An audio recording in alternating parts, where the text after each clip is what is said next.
Sajid computer থেকে দৃষ্টি সরিয়ে আমার দিকে তাকিয়ে বলল, কিরে, কিছু হইল? আমি হতাশ গলায় বললাম, না।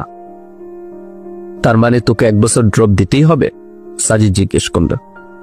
আমি বললাম, কি আর করা, আল্লাহ যা করেন ভালোর জন্যই করেন। সাজিদ বলল, তোদের এই এক দোষ বুঝলি?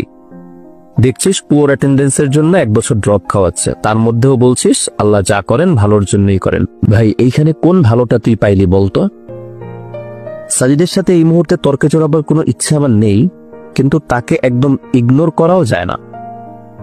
আমি বললাম, আমার সাথে তো এর থেকেও খারাপ কিছু হতে পারতো, ঠিক না? আরে, খারাপ হবার আর কিছু বাকি আছে কি? হয়তো। যেমন? এরকমও তো হতে পারতো, ধর আমি সারা বছর একদমই পড়াশোনা করলাম না, পরীক্ষায় ফেল মারলাম। এখন ফেল করলে আমার 1 বছর ড্রপ যেত। হয়তো ফেলের অপমানটা আমি নিতে পারতাম না, আত্মহত্যা করে বসতাম।